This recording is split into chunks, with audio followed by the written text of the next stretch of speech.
What up guys, SuperMetal983 here bringing you another episode of Super Metal Recommendations, and this is episode 11, and this time I've got another 5 releases for you to check out, 5 albums that I definitely think you definitely need to check out.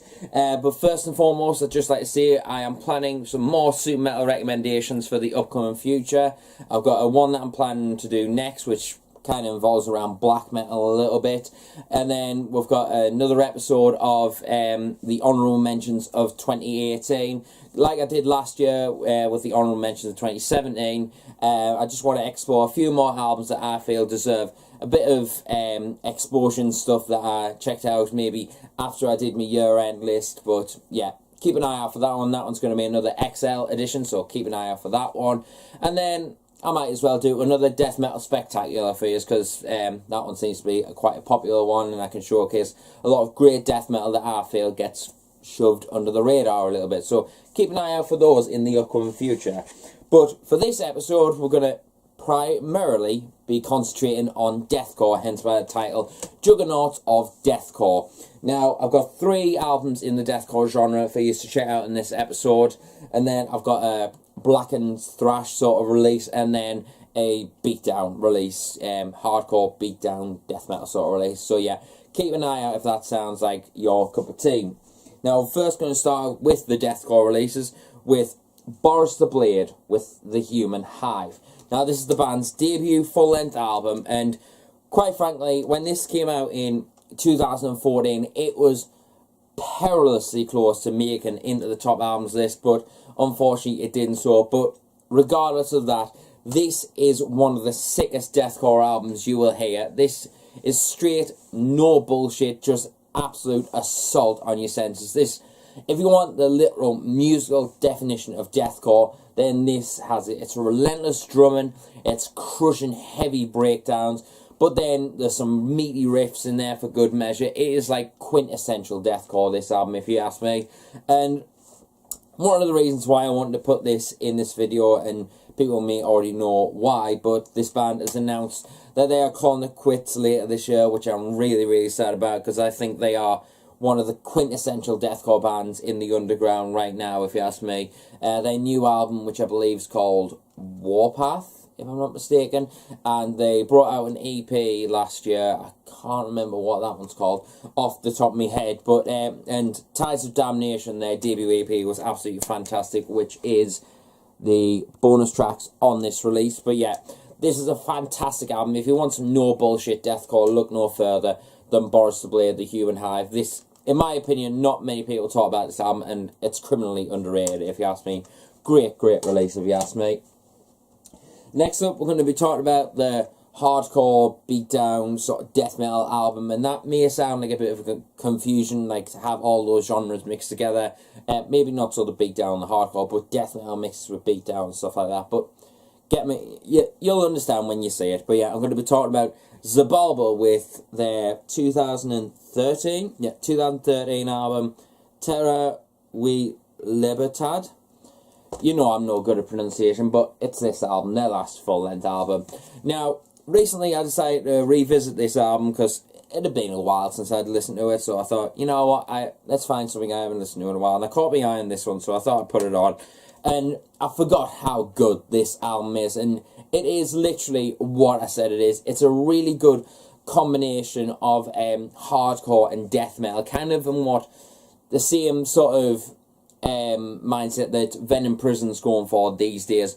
But the beatdown, I'd say, more comes from the vocal department, if you ask me. They're definitely oriented around beatdown. They're just shouty, aggressive, but the musicianship and the music that's behind this is literally just straight up 50% hardcore, 50% death metal. Like, the breakdowns kind of take a bit more of a hardcore progression, but it's still death metal oriented, if you ask me. And like as I said, if you're a fan of Venom Prison and you know that sort of style of like death metal and hardcore, no, it's not deathcore or whatever, death hardcore, whatever you want to call it. But yeah, it's death metal mixes with hardcore. It's very unique, and I definitely think Xibalba is a very underrated band in general. And I think this album, with that those genre influences definitely combine into a really unique release. And their last album, I can't remember what it's called before this, it was the purple one. It was an absolutely fantastic album, and that was my first exposure to them. But this one, I think, it's just absolutely incredible to listen to. If you haven't heard this album, make sure you do so. It's a great album. Definitely, if you're a fan of hardcore or death metal, definitely give this a chance. It's a very unique release, if you ask me. So check that out, Xibalba, with the album I'm not going to attempt to pronounce, but their 2013 album, released under Southern Lord Records, by the way. Next up, I'm going to go into some more deathcore, and some people may class this as deathcore. I know some people class it as like ridiculously heavy hardcore, which I don't know if that really sticks, but I'm classifying them as deathcore. That's what it is on me iTunes. At some point I did class them as beatdown deathcore, but I wouldn't say that really describes it. I'd say it's just really ridiculously heavy deathcore personally. But anyway, I'm going to be talking about the Acacia strain with their 2017 album Gravebloom, which is this one. Now, the Acacia strain I've been a fan of for many years. I first got exposed to them through, I think it was Death is the Only Mortal was the album, and then I went back to Wormwood, I believe it's called, and Coma Witch. When that came out, I was blown away by how repulsively heavy that album was. And then the last track on that album, Observer, the like half an hour one, is just, wow, it just blows my mind, that track. It's just eerie and gloomy and just filled with so much despair. I absolutely love it personally. But then in 2017, this album came out, and I listened to it I think I listened to it once, and I kind of threw it to the side. I was like, oh, I'm really not into this at all. But for some reason I found myself coming back to it, and then I started warming to it, and now I believe that this is now my favourite album of the Acacia strain. I think the fact that they're using 8 strings now to give it that even more repulsive heaviness. Like, recently I listened to one of their most famous albums, an album they played in full last year, I believe, with After the Burial, Continent. Now, that is just mind-blowingly heavy. But I feel like this album is the heaviest thing they've done since then. Like, all the other albums have been repulsively heavy. But I think this one just has a bit more grit, and the animosity that is withheld on this album just boggles the mind, if you ask me. I mean, the first song, Worthless, as soon as you hear that, you know, wow, this is just relentless. This puts out as much heaviness that it kind of puts us in mind of, like, these guys in IDK will kind of put us in mind of what was necessarily the start of the down-tempo movement, you could say. Agree with us or disagree with us, but that's what I feel personally, and I think this album definitely is a quintessential album in deathcore nowadays. If you haven't heard this album, definitely make sure you do so. It's absolutely fantastic. Gritty, heavy, and just repulsive, if you ask me. Absolutely love this album, and I have to say, Vincent Bennett, the vocalist, is an absolute monster behind the mic, but in general, he is a fantastic lyricist. Unbelievable, unmatched when it comes to deathcore, if you ask me. Next up, we're going to go into some iffy territory, and this is probably going to lose us subscribers, and I completely understand in some ways, but honestly, yeah, I just wanted to talk about this band in general. But yeah, I'm going to be talking about Venom. Now, obviously, Venom, I know the deal about Kronos. Yes, he's a dick. Yeah, and I think he knows he's being a dick, but anyway, and I haven't listened to Venom, I'm not going to be honest, in like maybe 6-7 years, maybe even longer than that, when I think the last time I listened to them was like a couple of months after Fallen Angels came out, and then I was just like, nah, I found out all the shit to do with them, and I was like, nah, I can't listen to this band anymore. Even I tried listening to metal, what's it called, Black Metal, the album, after I seen Venom Inc., and I just couldn't get through it, so I was just like, nah, I'm just going to put that band like to the side, basically. I'm not really going to listen to them. And then a couple of weeks ago, I decided to, you know what, I was listening to music, and I thought, you know what, I haven't listened to Venom in a while. I just want some music in the background while I play Forza Horizon 4, so I'll just put something on. And I decided to stick on Venom's From the Very Depths, and I was like, ooh, Venom actually sound alright on this album. They sound quite chunky and quite beefy, in all honesty. So I was really impressed, and I went and picked up that album like the next payday, which was a couple of days later. And then also picked up Storm the Gates, their new album, which was pretty weak, I'm not gonna lie. But then it made us realise I've got an album in my collection of Venom that I haven't listened to, and I got it all those years ago, like back in 2012, something like that, 2013, I don't know exactly, but I decided to give it a spin, and it's become my favourite Venom album. I'm talking about Metal Black. Yeah.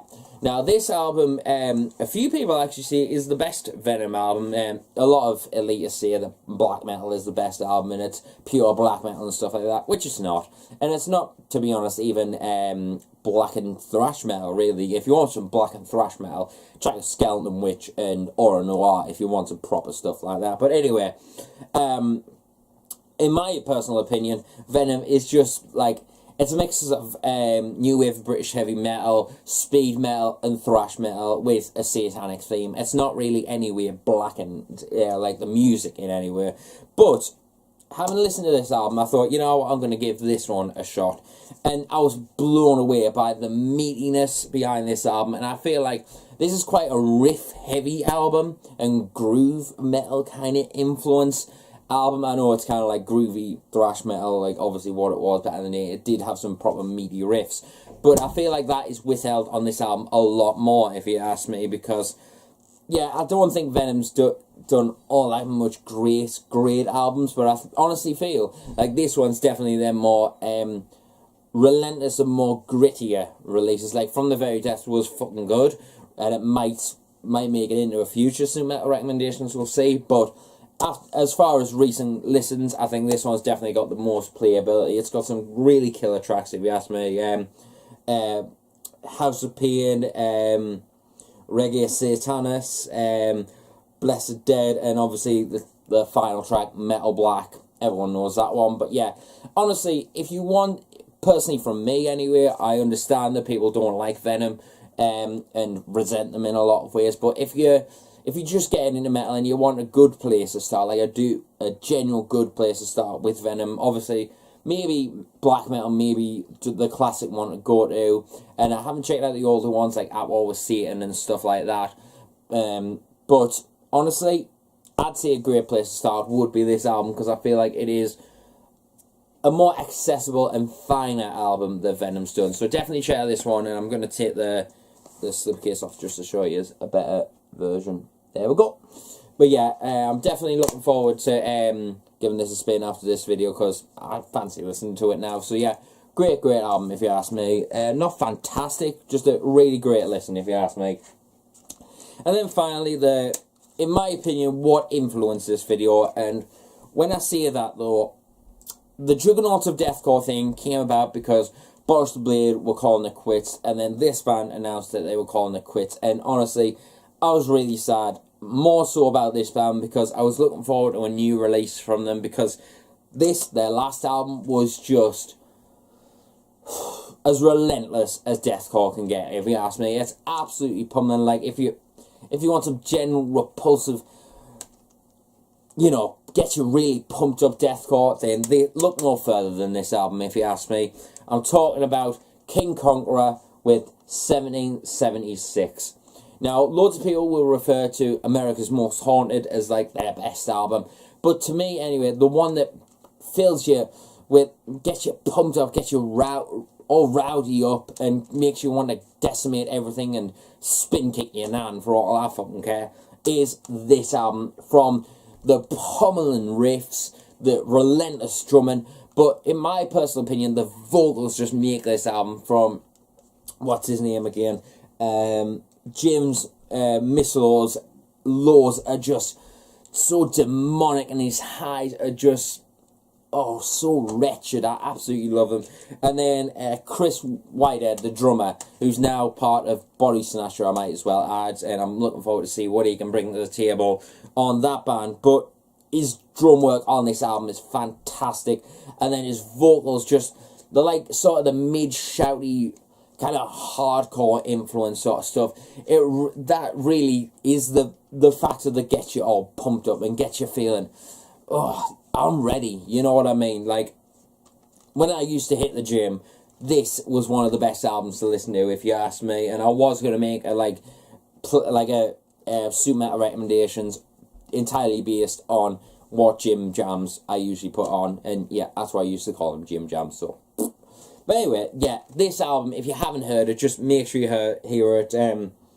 Oh, what's the song? I think Ideally, A Dollar Short was probably my favourite track, because it always, from when the album was put on, it just got us pumped up from there and just never let go up until the last track. So, King Conqueror, they've left a legacy on me, if you ask me. I think they did an EP, Welton Hell, I believe it's called, and there was another one which I can't remember what it was called. It came out at the same time as America's Most Haunted, if I'm not mistaken.